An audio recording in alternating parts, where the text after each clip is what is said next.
Hi, Julie Jones from SSB Performance, Smarter, Stronger, Better Mindset Training, here with this week's Mindset Made Simple Tip of the Week, brought to you by Game Day Sportswear. This week, we're talking about building a fail-safe system.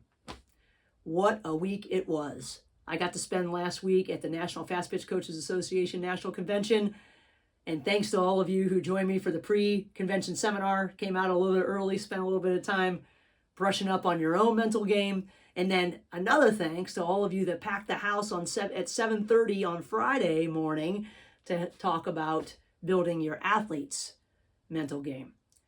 I said when I first started my consultancy that one of my goals was to speak at the NFCA convention, and I'm so grateful for the opportunity to share my passion for mental performance with all kinds of great coaches. It's always a blast. I've been going to the convention for decades, and it was really cool to be on this side of it. And I thank Joanna Lane, Carol Bruggeman, and the entire staff. Another great experience for every single coach that was there. And it's just a testament to what our sport is doing in our constant desire to learn. So thanks to all you that joined me, and thanks for the opportunity as well. But as I started my session on Wednesday, I started it off with a video of an airplane. And I had the people that were there think about what a pilot's mindset would be as his or her plane started to descend unintentionally. 250 passengers on board. Here he is, all of their lives in his hands, and something major happens.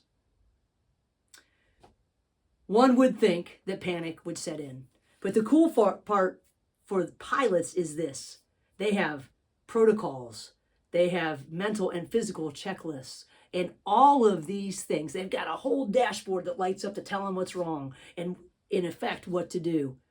All of those things paired with constant training for emergencies helps them remain calm and in charge when something bad goes wrong. They have fail-safe systems for the most part. Obviously, there are some times that these things don't work, that we know that flying on a plane is much safer than even driving a car. So for the most part, their fail-safe systems and their fail-safe trainings work. Flip over to us. The noise that a pilot might hear, the distractions, the second guessing, the frustration, the fear, the anxiety, all the things that would go into being a passenger or a crew member on a plane that isn't working the way that it should. All of those things are part of being a leader and a coach and an athlete. But unfortunately, we don't have built-in systems right in front of us that say, ding, ding, ding, this is going wrong, or look out over here, or look out over there.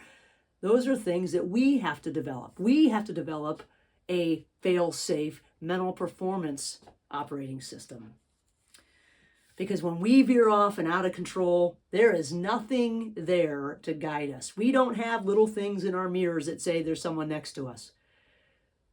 They're not built in right in front of our face. But there are things within us or inside of us that are part of our system that we can train, just like the pilots, to serve as these fail-safe systems. Unfortunately, when we get into panic or there's noise and distraction and frustration and fear and all these different things, we sometimes flip a switch.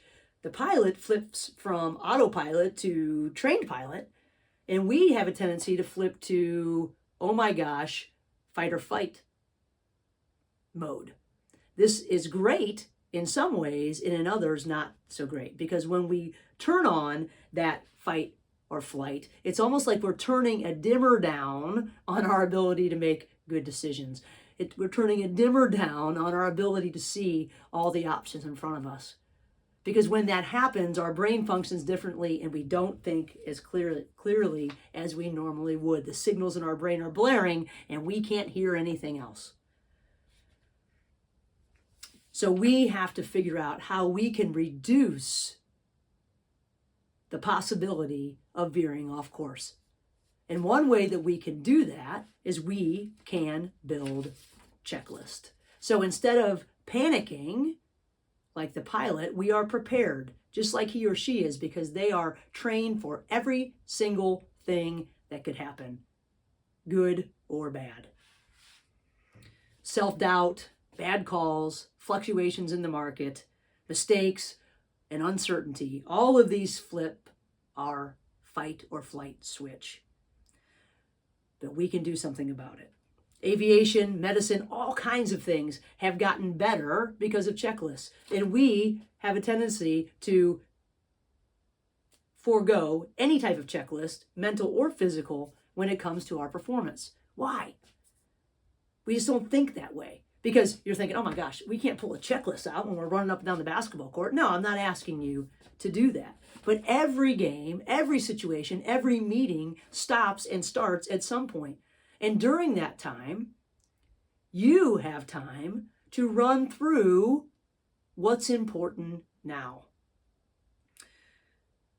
Having a checklist gives our body a chance to pause and look at what's in front of it. What's in front of me now that needs my attention? And even if we can't pull the checklist out, if we have it in a sock or in a pocket or under our hat or in a glove or whatever it might be, or written on something that we actually can see, we don't necessarily have to read it to know what it says. We had a kid named Sarah Pearson that pitched for us at Akron, and we wrote certain things on a laminated card that she put in her back pocket. Every now and then she would pull it out and look at it.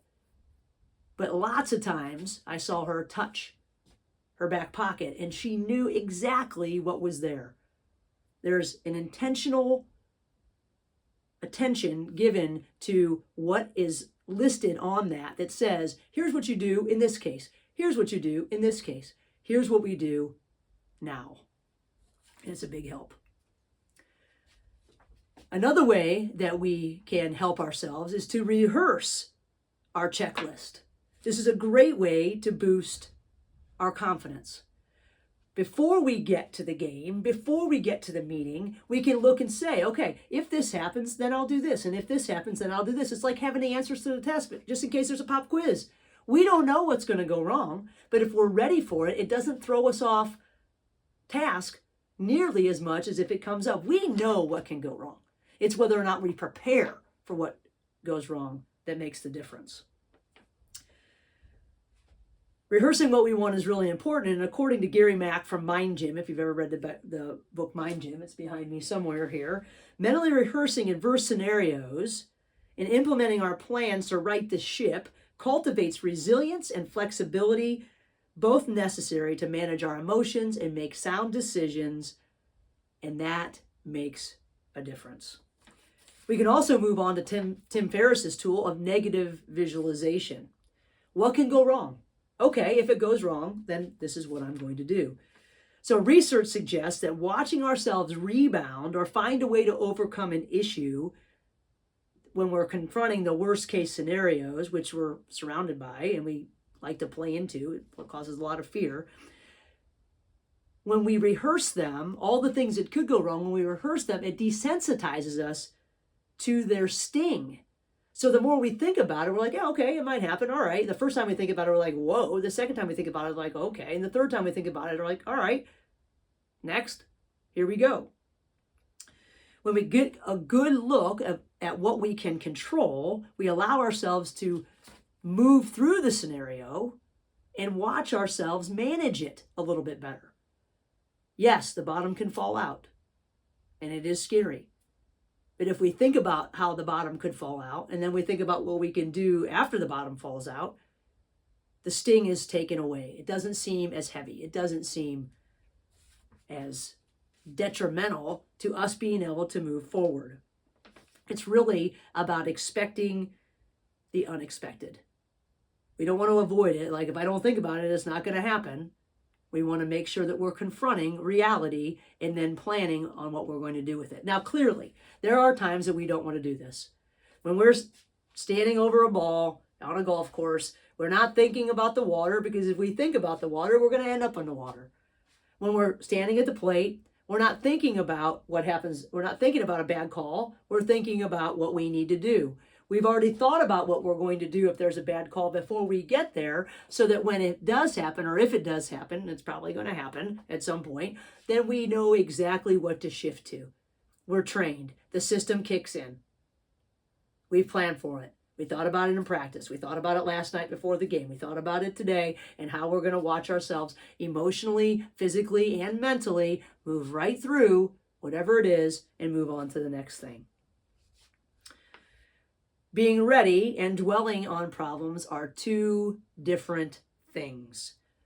If we can see what we can do, it won't throw us off our game nearly as much. So we need to plan on things going wrong and right, but plan on things going wrong. We need to make a checklist on what we're going to do, for what we want, and to manage the things that we don't want.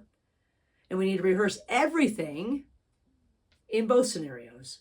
Yes, we're going to watch ourselves and send blueprints to our brain and our body that say, this is what I want to happen. This is what I see happening. This is how I want it to go. We're planned, we've trained, we're ready for this. And we're going to watch ourselves and rehearse ourselves going through and over and under and around, or whatever it is that we need to do, the things that we don't want. Either way, we're watching ourselves succeed. What goes on the checklist, you get to decide. Whatever it is, we need to keep it simple. We need to keep it productive and focused on what we want instead of our tendency to focus on what we're trying to avoid. We want to make every move worth its time and moving us forward.